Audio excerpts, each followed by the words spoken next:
Evangelho segundo João, capítulo 1, versículo 14. E o Verbo se fez carne e habitou entre nós, cheio de graça e de verdade. E vimos a sua glória, glória como do unigênito do Pai. Moisés, ele narra a história da criação. E nesse versículo 3 do primeiro capítulo de Gênesis, há uma expressão: e disse Deus, haja luz, e houve luz. A voz, a palavra de Deus se manifestou e a luz veio a existir. Também em Gênesis, no anúncio do dilúvio, lá no capítulo 6 do livro de Gênesis, versículo 13, Deus, ele pré-anuncia o dilúvio para um homem chamado Noé. Então disse Deus a Noé, diz a palavra, e ele começou a dizer todas as coisas concernentes à corrupção humana, e o intento de Deus, triste do coração de Deus, em destruir toda a criação através da água. No chamamento de Abraão, você lembra no capítulo 2 de Gênesis também, versículo 1, a palavra do Senhor fala: ora, disse Deus a Abraão, sai da tua terra, do meio da tua parentela. Uma voz, não havia imagem. No chamado do menino Samuel, lembra de Samuel? Junto ao templo com Eli, o sacerdote, a voz chamou pelo nome de Samuel: Samuel, Samuel. E Samuel prontamente se levantou e foi até Eli para ver, imaginando que era Eli que o chamava. Mas era uma voz, era a voz do Senhor. Como saber que era Deus? Não havia imagem, havia uma voz.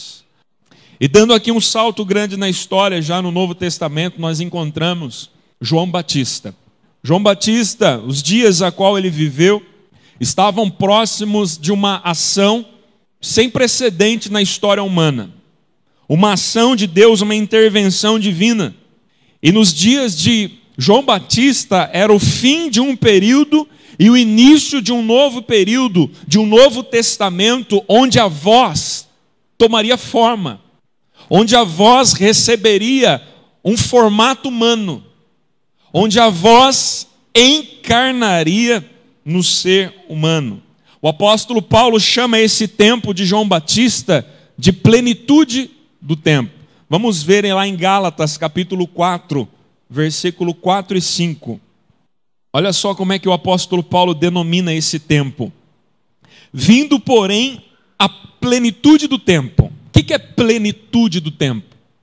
Era o ápice da era onde Deus deixaria de ser apenas uma voz para tomar um formato, para ter uma imagem, para ter um semblante, para ter um rosto. E continua dizendo: Deus enviou o seu Filho, nascido de mulher, nascido sob a lei, para resgatar os que estavam sob a lei, a fim de que recebêssemos a adoção de filhos. Até João prevaleceu a lei.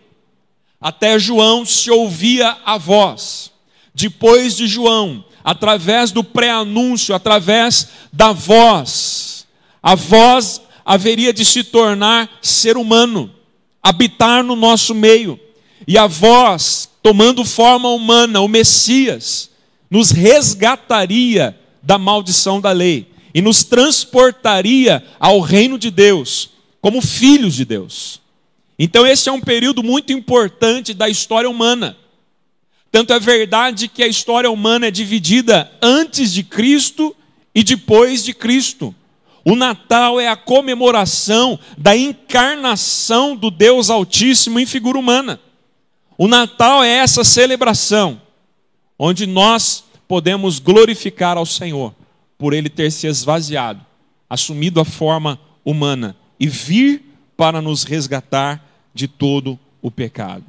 Esse tempo seria o tempo em que a voz de Deus, o Verbo, ou seja, o próprio Deus, assumiria essa forma humana para habitar entre nós, para estar conosco, para habitar no nosso meio. João Batista não era o Cristo. João Batista não era o Messias aguardado. E quando ele foi interrogado, João Batista, pelos sacerdotes e levitas, que foram enviados até ele para questionar: olha, quem é você? Qual é o seu ministério? Quem você diz que você é? Vamos ver esse texto lá em João capítulo 1, versículo 20. Quem é você? Olha que hora boa para se autopromover. Olha que hora boa para pedir um cachê para pregar. Essa era a hora de João Batista se autopromover. Essa é a hora de João Batista encher e inflar o seu ego diante dos homens. Quando ele é questionado, quem és tu? Quem é você? Você encontrou aí João capítulo 1, versículo 20? Qual foi a resposta de João Batista? Ele confessou e não negou. Confessou, eu não sou o Cristo. Versículo 21, então lhe perguntaram, quem és, pois? És tu Elias? Ele disse, não sou. És tu o profeta? Respondeu, não. Disseram-lhe, pois, declara-nos quem é, para que demos resposta àqueles que nos enviaram. Que dizes a respeito de ti mesmo? Versículo 23. Então ele respondeu, eu sou a voz. A palavra do Senhor fala que Deus na antiguidade levantou os profetas. E os profetas eram a voz de Deus no seu tempo. Porque eles falavam a respeito de Deus, da parte de Deus. E toda a profecia de um profeta verdadeiro se cumpria. Caso não se cumprisse, ele perdia a vida. Então a responsabilidade de ser voz de Deus era muito grande. Então Deus já começa a usar homens na época dos profetas para serem porta-vozes de Deus.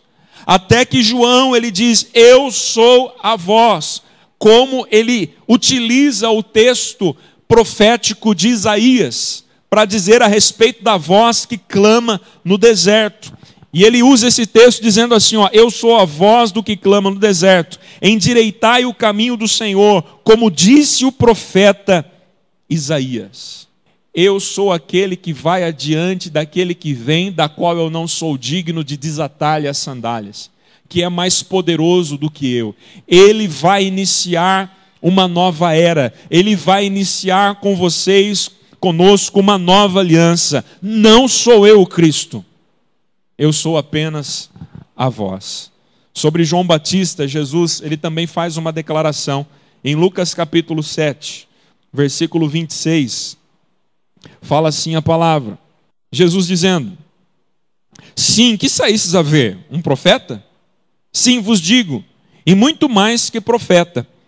Este é aquele de quem está escrito, eis aí, envio diante da tua face o meu mensageiro. João Batista era um mensageiro. Ele tinha uma mensagem, o qual preparará o teu caminho diante de ti. Versículo 28.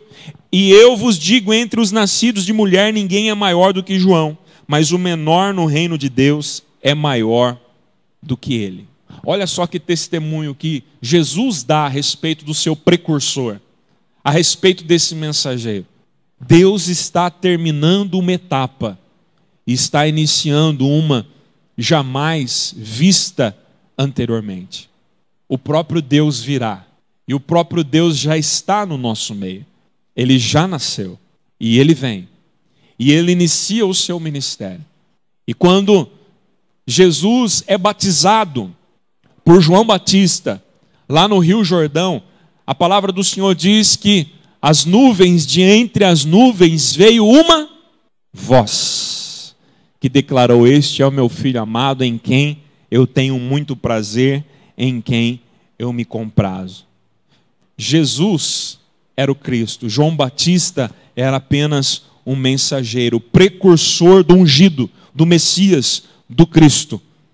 E do apóstolo Paulo, ele escreve em Colossenses capítulo 1, versículo 15, que João Batista ele era o precursor da imagem do Deus invisível.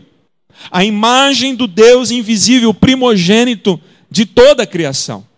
João ia diante daquele que deixaria de ser apenas uma voz, daquele Deus que deixaria de ser apenas ouvido para ser visto, para ser tocado, para tocar, para realizar milagres, para andar por sobre o mar, para realizar feitos inacreditáveis. O Deus homem, o Deus invisível, a semelhança de homem, assim como eu e você. Isaías diz que a aparência dele, ele não tinha. Não havia formosura, não havia beleza de que nós nos agradássemos. Ele era um homem de dores, um homem experimentado em sofrimento. Essa era a imagem do servo.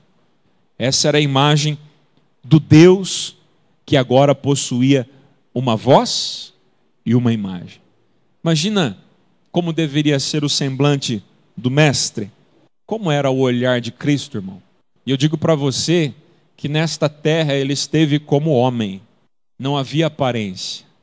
Ele era um homem. Mas era a plenitude de Deus que estava em Cristo Jesus, em Jesus Cristo. Quando Jesus nasceu, o texto que nós lemos aqui, o Verbo se fez carne e habitou entre nós, cheio de graça e cheio de verdade. O momento do nascimento de Jesus é o momento em que Deus faz para si mesmo uma casa. O corpo humano de Jesus era a habitação de Deus. Isso é muito grande para nós compreendermos. Isso é um mistério para a nossa imaginação tão pequena. Um Deus que criou todo o universo ser contido dentro de um corpo humano, ser contido na figura humana.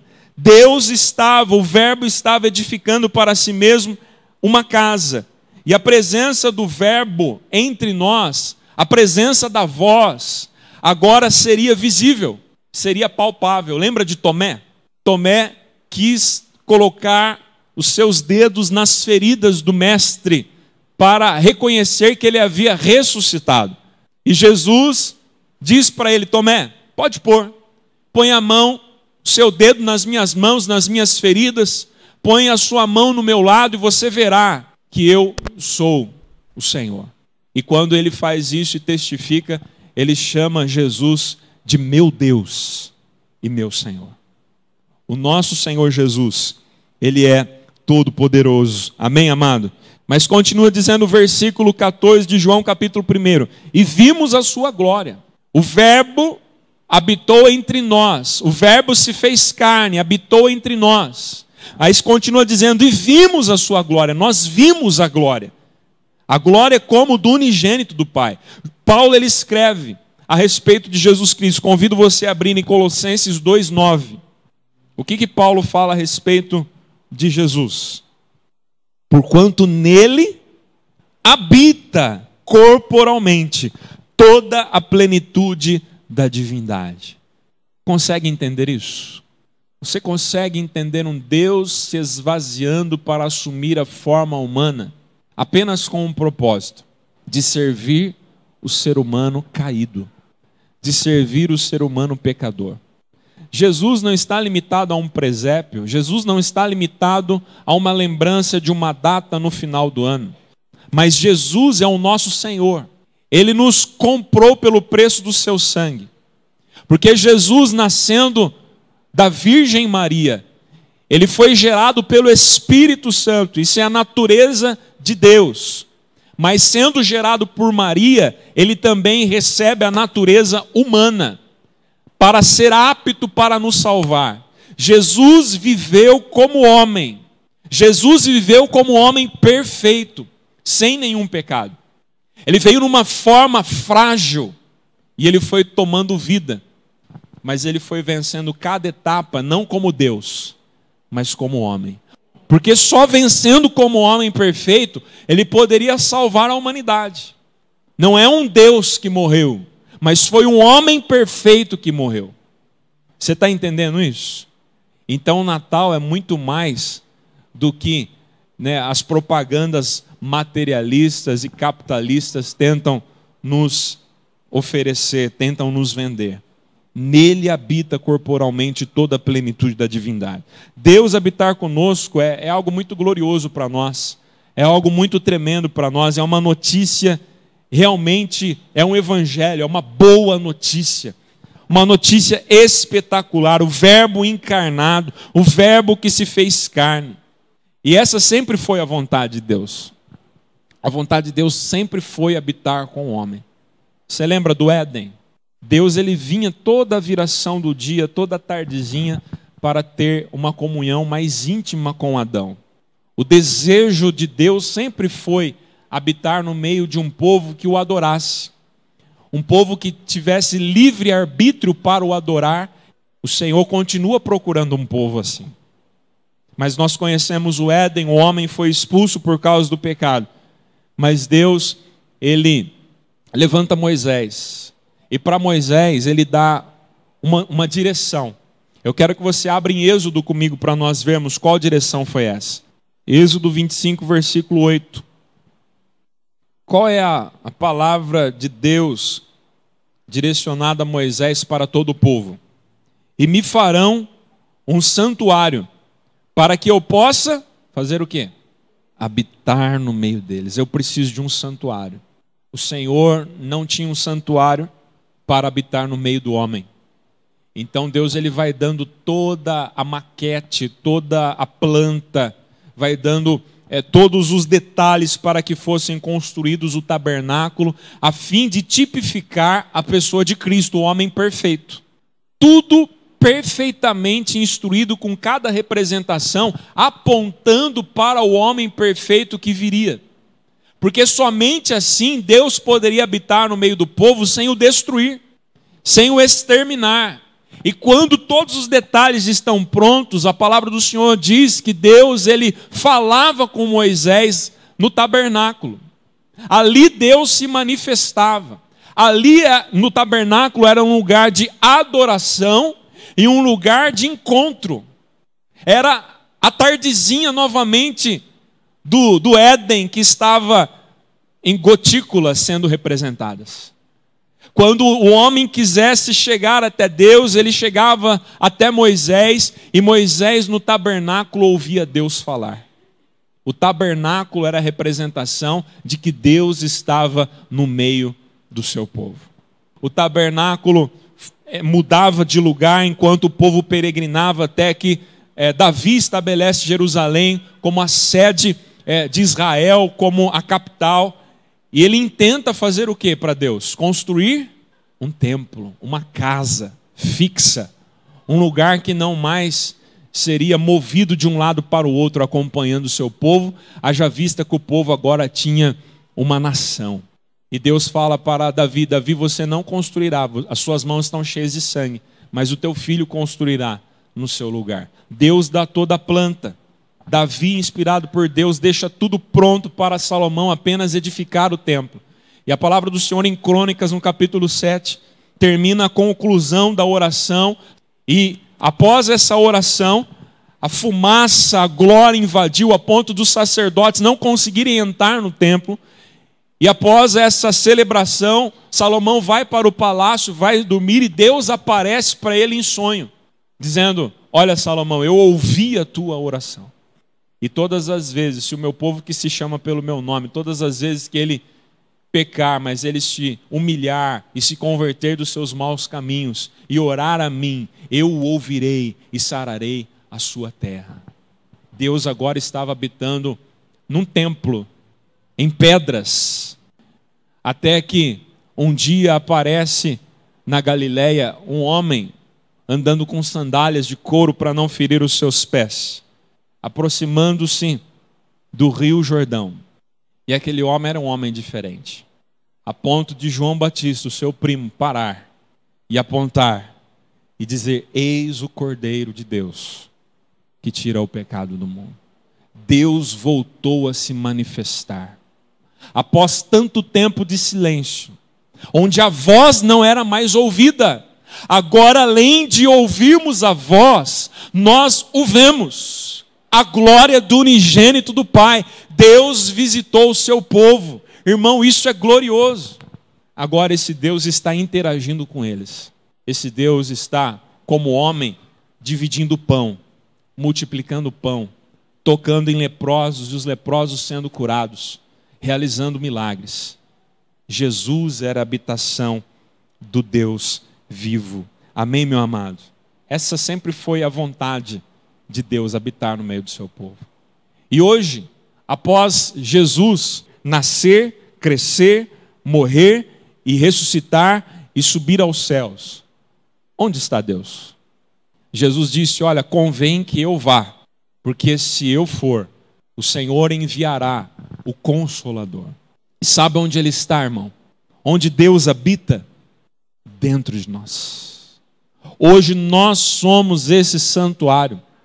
Hoje nós somos essa habitação do Todo-Poderoso. Sim, é verdade, você pequenino, falho e pecador, Deus se agrada em habitar dentro de você.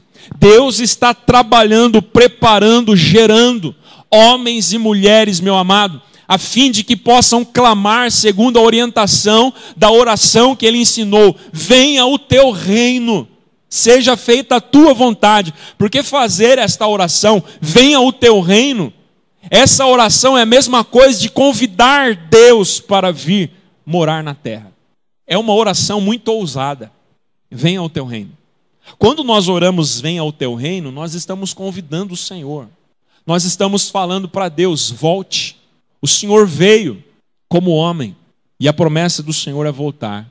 Mas o Senhor não vai voltar no meio de um povo que tenha pecados, um povo que ainda não esteja preparado. Sabe por quê? Porque senão Ele é justiça, Ele destrói. Ele não pode habitar onde há pecado. Por isso Ele deixou o Espírito Santo dentro de você, dentro de mim, dentro da igreja. A igreja são estes homens e mulheres que estão dia após dia clamando, venha o teu reino, Senhor. Faça a tua vontade. Não seja feita a minha vontade, mas a tua vontade. Você está convidando o Senhor para vir, para voltar. A igreja tem que estar convidando Jesus, convidando o Senhor, convidando Deus para voltar e os perdidos para se unir. Venha, Senhor. Estou preparando a minha vida, Deus. Os meus lábios já estão purificados, Senhor. A minha conduta já foi mudada. Eu estou me santificando, Senhor. Venha ao teu reino. Venha, Senhor. Venha habitar. Para que o Natal seja algo eterno. Para que o Natal seja uma representação que não vai ter mais fim. O Deus presente. Você está convidando Deus? Porque convidar a Deus, irmão, é algo muito sério. Porque nós precisamos estar com Ele. Venha, Senhor. Venha ao teu reino. Quando nós chamamos isso, quando nós oramos essa verdade, venha o teu reino, nós estamos colocando tudo ao controle e à disposição das mãos do Senhor. Se eu estou falando que venha o teu reino, a minha vida pertence a Ele. O que eu tenho não é mais meu, é dele. O meu coração, a minha mente, as palavras que saem da minha boca cheiram a Ele, são dele. Eu estou me unindo a Ele. Por isso eu peço, venha, venha, Senhor. Porque o Senhor ainda não está plenamente conosco. A voz que tomou forma, Hebreus, no capítulo 1, de 1 até o 3, fala assim, havendo Deus outrora falado muitas vezes, de muitas maneiras aos pais, pelos profetas, nesses últimos dias, nos falou pelo Filho, a quem constituiu o herdeiro de todas as coisas, pelo qual também fez o universo. Ele, que é o resplendor da glória e a expressão exata do seu ser, sustentando todas as coisas pela palavra do seu poder. Antigamente Deus falava de muitas maneiras aos pais pelos profetas, era a voz.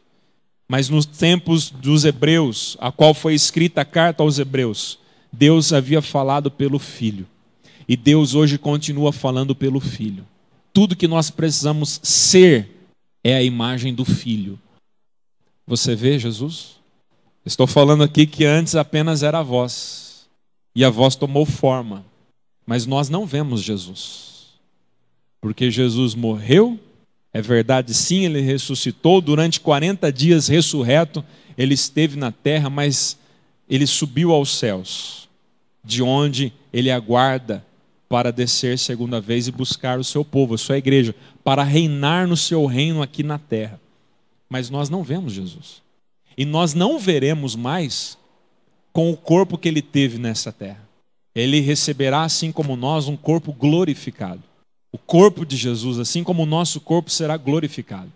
Não será mais o Jesus sem aparência, mas será o Jesus vencedor que venceu a morte, que vem para vencer e para estender o seu cetro de justiça eterno no seu governo que jamais terá fim. Ele vem e nós o veremos. O apóstolo João escreve, 1 João capítulo 3, versículo 2, amados, agora nós somos filhos de Deus e ainda não se manifestou o que haveremos de ser. Há um paradoxo, nós somos salvos, somos filhos, mas ainda não completamente. Nós já vivemos no reino dos céus, mas ainda não completamente. O apóstolo João está escrevendo aqui, nós somos filhos de Deus, mas ainda não se manifestou o que haveremos de ser. Ainda não está completo, porque ainda pessoas precisam se achegar ao corpo de Cristo. Ainda nós não sabemos como será. Ainda nós não sabemos como seremos. Mas ele continua dizendo, nós sabemos que, uma coisa nós sabemos. O que nós sabemos? Que quando ele se manifestar, o que vai acontecer? A gente vai sair correndo? Meu Deus, é verdade mesmo, ele voltou e ó, tentar fugir. Não. Quando ele se manifestar, vai ser a resposta da nossa oração. Venha o teu reino. Venha o teu reino. A nossa certeza é que ele vai voltar. E nós sabemos que quando ele se manifestar, nós seremos semelhantes a ele. Num fechar e abrir de olhos. Aqueles que não estiverem mortos, que não passaram pela primeira morte, receberão um corpo glorificado. E assim como ele é, João diz, assim como ele é, nós o veremos. A voz. Sabe essa voz que fala no seu coração? Sabe a palavra quando é lida e o teu coração estremece? Sabe as lágrimas quando vêm de algo sobrenatural que você não sabe explicar? É a voz. Ainda nós continuamos sem ver. Ainda nós continuamos crendo naquilo que foi dito e está escrito. Mas um dia a promessa para nós, irmãos, é vermos Jesus. Não mais o Jesus sofredor, mas como ele é. E nós nos veremos como nós seremos. Ah, irmão, vem esse dia. Você tem ansiedade para que logo chegue esse dia? Você está trabalhando para que chegue esse dia? Você está santificando a sua vida? Você está se apartando do pecado? A fim de que Deus responda a sua oração de venha ao teu reino? De seja feita a tua vontade? Os apóstolos viram, mas assim como eu e você e eles também verão, nós veremos assim como ele é. A expressão exata da divindade num corpo glorificado. Dá para imaginar o que é isso? Não dá. Não dá para imaginar. Pedir pela vinda do reino, meu irmão, é convidar Jesus para habitar conosco. Você está fazendo isso? Deus, ele quer habitar conosco, sempre foi esse o desejo dele. Mas você quer que ele venha habitar com você? A igreja é uma amostra do que será. A igreja é um ambiente onde Deus tem toda a autoridade. Ou pelo menos era para ser. A igreja deveria ser uma pequena demonstração, uma vitrine para o mundo de como será quando ele se manifestar. A igreja era para atrair pessoas por essa essência, pelo Criador que habita no meio do seu povo. E meu irmão, onde Deus estende as suas fronteiras, o que existe? Cura, salvação, libertação, amor, ressurreição, vida em abundância. Já não existe mais morte, já não existe mais pecado, porque Deus está estendendo as suas fronteiras do seu reino. E a Bíblia diz que as portas do inferno não podem prevalecer, elas vão recuar. O reino está estendendo. Venha o teu reino. Todas as vezes que você ora, venha o teu reino, a igreja avança, as fronteiras são estabelecidas. Todas as vezes que você ora, intercede, contribui por missões em lugares que ainda não foram alcançados, o reino de Deus está avançando. Onde havia coisas das trevas, vão perdendo a sua força, vão perdendo o seu território, porque Deus vem para dominar. Deus vem para estabelecer o seu governo, e a igreja é chamada por Deus, recebeu a autoridade das mãos de Jesus, toda a autoridade. Jesus diz: me foi dada nos céus e na terra, e eu dou essa autoridade para vocês avançarem. Avancem, estabeleçam o verdadeiro Natal sobre a face da terra. Não é Natal de comer peru, de trocar presente, não é esse Natal comercial, num significado completamente diminuído, mas é as fronteiras do reino vindo e avançando. Ninguém pode parar, irmão. Satanás, as suas hostes não podem parar a obra do Senhor. O Senhor vem e Ele chama você para estar do lado dEle. E Ele chama você para o receber na sua vida hoje, para continuar clamando: venha o teu reino. Venha, Jesus. Nasça, se estabeleça, governe. Teu é o poder, tua é a glória, tua é a autoridade, tua é a majestade. Venha, venha, Jesus. Para nós encerrarmos, Apocalipse capítulo 21, versículo de 1 até o versículo 7. Vi novo céu e nova terra, pois o primeiro céu e a primeira terra passaram e o mar já não existe. Vi também a cidade santa, a nova Jerusalém que descia do céu, da parte de Deus, ataviada como noiva adornada para o seu esposo. Então ouvi grande voz vinda do trono, dizendo: eis o tabernáculo de Deus com os homens. Deus habitará com eles. Eles serão povos de Deus, e Deus mesmo estará com eles. E lhes enxugará dos olhos toda lágrima, e a morte já não existirá. Já não haverá luto, nem pranto, nem dor, porque as primeiras coisas passaram. E aquele que está sentado no trono disse: eis que faço novas todas as coisas. E acrescentou: escreve, porque estas palavras são fiéis e verdadeiras. Disse-me ainda: tudo está feito. Olha para o seu irmão e fala: tudo está feito. Fala para ele assim: ó, Jesus disse na cruz: está consumado, está pronto. Isso é verdade. O próprio Senhor disse: ó, escreve, porque essas palavras são fiéis e verdadeiras. Eu sou o Alfa e o Ômega, o princípio e o fim. Eu, a quem tem sede, darei de graça da fonte da água da vida. O vencedor herdará estas coisas, e eu lhe serei Deus, e ele me será filho. Verdadeiramente nós seremos chamados de filhos quando as primeiras coisas estiverem passado e nós estivermos diante dele. Porque ele diz, é promessa: quem quiser, quem tiver sede, eu darei. É de graça. Continue me convidando. Eu quero entrar na vida de vocês. Eu quero entrar no seu casamento. Eu quero entrar na sua casa. Eu quero entrar na sua mente. Eu quero entrar na sua personalidade. Eu quero entrar nos teus olhos, no teu coração. Eu quero ser um contigo, meu filho.